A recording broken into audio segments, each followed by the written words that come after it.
मैं अभी एक तालिब इल्म को दावत खिताब देने जा रहा हूँ और यकीनन ये हज़रत करमा वाला शरीफ की तालीम और तरबियत के हवाले से एक इजहार भी होगा। वो एक मखसूस मौजू पर अपनी गुफ्तगू फरमाएंगे। मेरी मुराद पीर डॉक्टर रहमतुल्लाह तैयबी साहब के साहबजादे मोहम्मद तलहा रहमत तैयबी हैं। मैं उनसे मुल्तमिस हूँ वो तशरीफ़ लाएँ और गुफ्तगू फरमाएँ। अल्हम्दुलिल्लाहि रब्बिल आलमीन वल आक़िबतु लिल मुत्तक़ीन वस्सलातु वस्सलामु अला सय्यिदिल अंबियाइ वल मुरसलीन अम्मा बाद फ़अऊज़ु बिल्लाहि समीइल अलीम मिनश शैतानिर रजीम बिस्मिल्लाहिर रहमानिर रहीम लैसल बिर्र अन तुवल्लू वुजूहकुम क़िबलल मशरिक़ि वल मग़रिबि वलाकिन्नल बिर्र मन आमन बिल्लाहि वल यौमिल आख़िरि वल मलाइकति वल किताबि वन नबिय्यीन सदक़ल्लाहु मौलानल अलियुल अज़ीम। अल्लाहुम्मा नव्विर क़ुलूबना बिल क़ुरआन वज़य्यिन अख़लाक़ना बिल क़ुरआन व अदखिलनल जन्नत बिल क़ुरआन। क़ाल अल्लाहु तआला व तबारक फ़ी शानि हबीबिही मुख़बिरन व आमिरा इन्नल्लाहा व मलाइकतहु युसल्लूना अलन नबी या अय्युहल्लज़ीना आमनू सल्लु अलैहि व सल्लिमू तस्लीमा। तमाम अहबाब आक़ाए दो आलम सल्लल्लाहु अलैहि व आलिहि वसल्लम की पाक बारगाह में हदिया दुरूद व सलाम का नजराना पेश कीजिए। अस्सलातु वस्सलामु अलैका या सय्यदी या रसूल अल्लाह, अस्सलातु वस्सलामु अलैका या सय्यदी या हबीब अल्लाह व अला आलिका व अस्हाबिका या सय्यदी या रहमतल लिल आलमीन। तमाम हम्द व सना तारीफ़ व तौसीफ़ अल्लाह जल्ला मजदहुल करीम की ज़ात बाबरकात के लिए जो खालिक कायनात भी है और मालिक शशहात भी। अल्लाह जल्ला वाला की हम्द व सना के बाद नबी करम नबी मुहतशम हुजूर सरवर दो आलम सल्लल्लाहु अलैहि व आलिहि वसल्लम के हुजूर नाज में अपनी अक़ीदतों, मुहब्बतों और इरादतों का खिराज पेश करने के बाद आली मर्तबत मोहतरमुल मुकर्रम मेरे प्यारे बेलियो, अस्सलामु अलैकुम व रहमतुल्लाहि व बरकातुहू। मैंने आपके सामने कुरान पाक की एक आया मुबारका का कुछ हिस्सा तिलावत करने का शर्फ हासिल किया है, जिसमें अल्लाह ताला इरशाद फरमाता है लैसल बिर्र अन तुवल्लू वुजूहकुम क़िबलल मशरिक़ि वल मग़रिबि। नेकी नहीं है कि तुम फेर लो अपने चेहरों को मशरिक़ और मग़रिब की तरफ।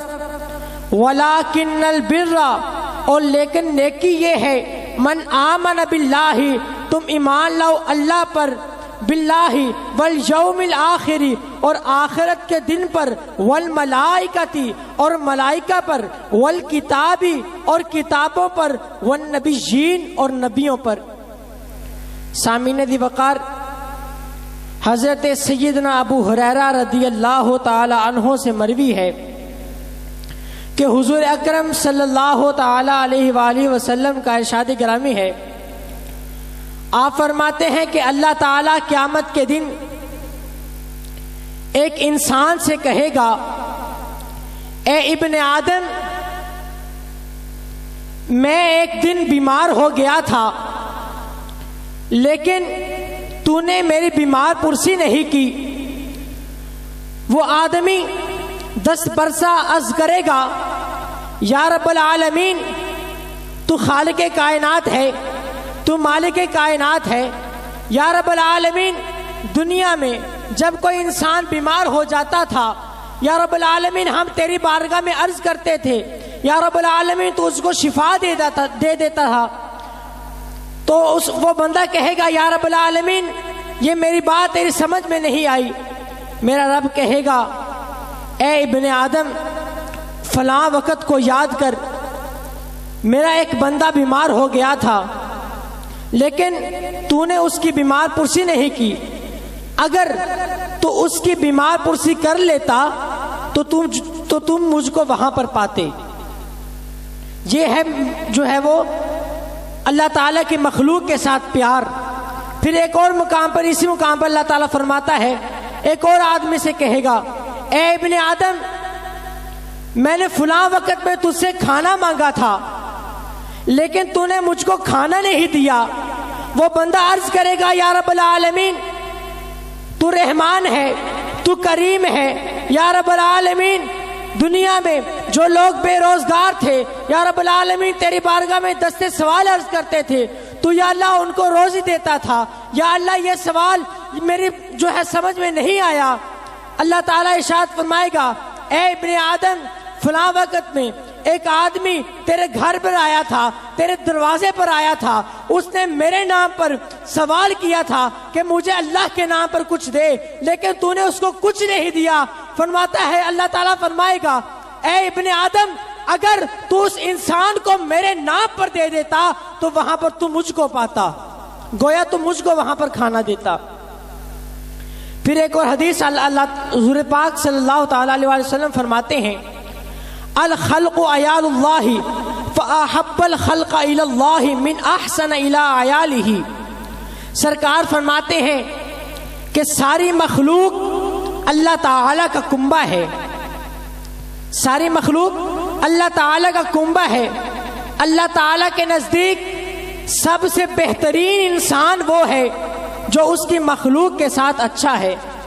सामने दिवकार, हम अपनी हिस्ट्री खोलकर देखें, जितने अंबिया इकराम गुजर गए हैं, जितने औलिया यहाँ से हमारे दरमियान से गुजर कर गए हैं, तमाम ने खिदमत खल्क को अपना बेहतरीन जो है वो मंसूबा बनाया है। हजरत दादा गंज बख्श अली हजवेरी रहमतुल्लाह ताला अलैह को देख लो, आपकी जिंदगी का मुताला कर लो, आपकी जिंदगी का ज्यादातर हिस्सा हमें खिदमत खल्क में मिलेगा। हजरत बाबा फरीद गंज शगर रहमतुल्लाह ताला अलैह, आपकी जिंदगी का ज्यादातर हिस्सा हमें खिदमत खल्क में मिलेगा। हजरत मियां शेर मोहम्मद शरकपुरी रहमतुल्लाह ताला अलैह का जिंदगी का मुताला कर कर देख लो, आपकी जिंदगी का ज्यादातर हिस्सा हमें खिदमत खल्क पर मिलेगा। आला हजरत गंजे करम हुजूर करमा वाली सरकार रहमतुल्लाह ताला अलैह की जिंदगी का मुताला कर लो, आपकी जिंदगी का मुताला कर कर देखोगे तो जिंदगी का ज्यादातर हिस्सा हमें खिदमत खल्क पर मिलेगा। सिर्फ एक बात मियां शेर मोहम्मद शरकपुरी रहमतुल्लाह ताला अलैह आपकी, और एक बात आला हजरत गंजे करम हुजूर करमा वाली सरकार रहमतुल्लाह अलैह की अर्ज करूंगा। हजरत मियां शेर मोहम्मद शरकपुरी रहमतुल्लाह ताला अलैह आप इंसानों के साथ तो बेहद मोहब्बत करते थे, लेकिन इंसानों के साथ साथ आप जानवरों के साथ भी हुस्न सलूक के साथ पेश आते थे। आप अपने दस्ते मुबारक के साथ कुत्तों को रोटियां डालते थे, और वो जानवर जो अपनी पीठ पर बोझ लाते थे उनके आप पांव दुबाया करते थे। सामीन वकार, यहाँ पर हम अपनी जिंदगी का मुताला करें, हम अपनी जिंदगी को सामने रखें। वो कुत्ता जिसको हम हाथ लगाने से गुरेज करते हैं, हम कहते हैं ये कुत्ता पलीत है, लेकिन औलिया इकराम की जिंदगी पर कुर्बान जाओ, वो अपने हाथों से उनको रोटियां दिया करते थे। एक वक्त सर्दी का बहुत ज्यादा वक्त था, तो एक कुत्तिया ने बच्चे जने, तो हजरत मियां शेर मोहम्मद शरकपुरी रहमतुल्लाह ताला अलैह आपने जब देखा कि इसको सर्दी लग रही है और आप घर गए, अहले खाना को कहा कि इसको जाकर के अहले खाना को कहा कि हलवा तैयार करो, लेकिन अहले खाना को यह पता नहीं था कि आपने एक कुतिया के लिए खाना तैयार करवाया है। लेकिन अहले खाना ने बड़ी मोहब्बत के साथ उस खाने को तैयार किया। जब हलवा बन गया, आपने ठंडा किया, ठंडा करके जब आप कुतिया के पास जाते हैं, आप फरमाते हैं खा लो खा लो, सर्दी है, तुझे सर्दी ने परेशान कर दिया है, खा लो। फिर आपने उस कुतिया का ख्याल करते हुए, अल्लाह ताला की मखलूक के साथ प्यार करते हुए, आपने घर से अपना कंबल उठाकर उस कुतिया को दे दिया। ये है अल्लाह ताला के बंदों का जो है वो खिदमत खल्क। आला हज़रत गंजे करम हुजूर करमा वाली सरकार रहमतुल्लाह ताला अलैह आप करमो वाला में जब पीछे रहते थे तो वहाँ पर एक डोगर रहता था। तो वो डोगर बहुत ही गुनाहगार था, स्याहकार था।